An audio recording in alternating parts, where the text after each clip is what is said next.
the thing that concerns me most, and it concerns me actually at an intuitive level, and I can argue about it and intellectualize about it and read a lot about it, but I can see it rising up around me in my life, and it's been rising up since at least the Industrial Revolution, if not since the Tower of Babel was written about in the Bible. You know, it's a very old thing, and it's a technological system of control which humans are very good at creating.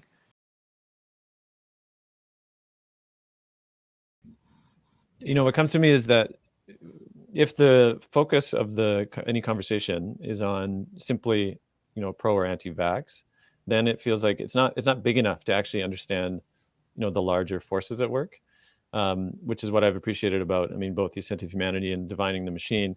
And just as an example, Paul, I posted, I think it was maybe part 2 in a group for the Gathering of Stories, and somebody wrote back basically saying that one, you know, just that this kind of thinking really just speaks to a just sort of undercurrent of paranoia, right? But then they also spoke to things like, well, it's just the privileged, you know, who now are getting a bite of, you know, losing privileges, and so they, you know, that's at work. But it felt very focused on the individual. Like it was looking at, say, you personally as your own perspective.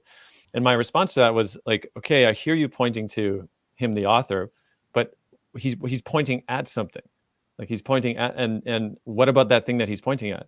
And the person as well, you know, almost like grappled with that in a way that I felt was also sort of ingenuine, with being able to see the thing that you were pointing at, which in this case, you know, the language of the machine has served that. And Charles as well in Ascent of Humanity is this divining of this like undercurrent of something. And so, I mean, I'd love for you to speak, Paul, on again, what is it that you're divining there? And I mean, I get it; it's a 10 essay series so far, but could you make that visible to what is that divining that you're doing there? Well, I suppose that one of the reasons I'm speaking out, if you like, and as I said at the beginning, it's not about the vaccines. As you say, this conversation about vax versus anti-vax is almost a distraction, I think, actually. You know, as I say, these vaccines is not the vaccine. There are like lots of different ones in different places. It's a type of medicine to deal with a type of illness. And we can argue about whether it's safe, effective, et cetera, right? And people have been doing that for a long time. That's not the issue. If there's a lot of other stuff that you could have conversations with around medical treatment for COVID. The issue for me, as I said, is the systems, the technological authoritarian systems that are being justified by vaccination. And that's really what I've been writing about, not just in this little series I'm doing at the moment, but for all my life, actually.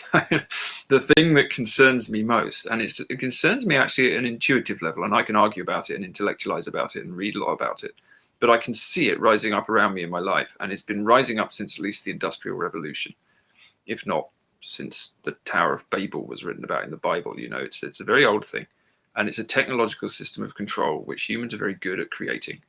And I call it the machine in this series I've written at the moment. It's not my terminology. Plenty of great writers like D.H. Lawrence and R.S. Thomas called it the machine as well, which is why I use it. And it's a mechanistic technological control system that we are creating, and we have been creating for a very long time. And as Charles said earlier, the mechanisms for this were kind of all in place for a long time.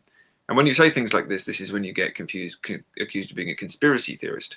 But as I've said in the latest essay, there's no conspiracy involved. You don't have to imagine an evil cabal of people doing something secret or deliberately releasing viruses or whatever. I mean, this is simply the march towards Mark Zuckerberg's metaverse. It's the march towards the world that Silicon Valley are very, very openly trying to take us towards, which is a world in which we are literally chipped, digitally monitored, controlled, that we move into a giant system of technological management on a global scale.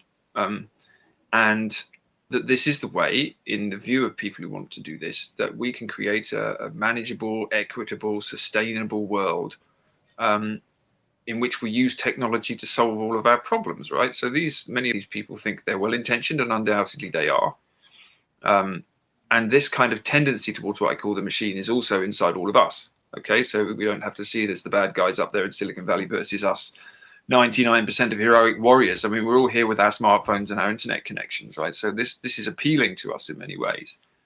But what's happened with COVID is that the vaccine in particular has been used or not used, it's just almost an opportunity to slot those systems into place. So the vaccine passports, for example, which, you know, have been planned for a long time. The EU had vaccine passports on the agenda since at least 2018. Vaccine passports tied to digital identity systems were being trialed in Bangladesh in 2019. This stuff has been out there for a long time.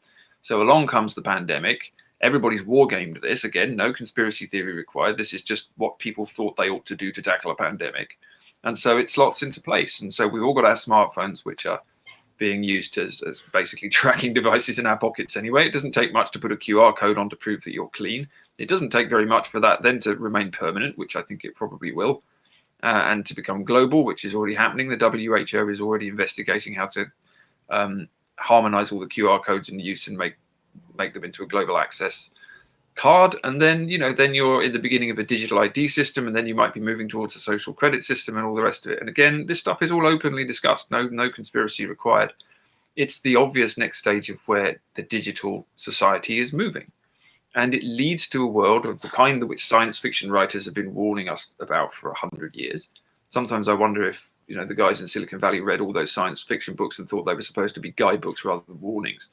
You know, watch The Matrix. Oh, that looks like a good idea. But, you know, this is not a new story. This is a story we know. This is where we're moving. Technological control. We give up a lot of freedom, and in exchange, we get safety and we get control, hopefully. And that's where we're going. And that's the pandemic has accelerated that enormously. It's created an opportunity for that to happen, and it is going to happen. And I agree with Charles. These systems are not going to go away. I don't think QR code scanning is ever going to go away now. Maybe you won't have to do it every time you want to go into the pub. I don't know, but, you know, if you think you're going to change it, you're not. Interestingly, actual passports, which have only existed for 100 years, the ones we used to go on holiday with, were themselves introduced after the First World War. They were supposed to be a temporary measure, and they were made permanent largely because of the Spanish flu as a kind of health and national security issue. So, you know, we've seen this before, and I think we're seeing it again. So it's an acceleration of that wider issue of a technological control society that we're moving very fast into now.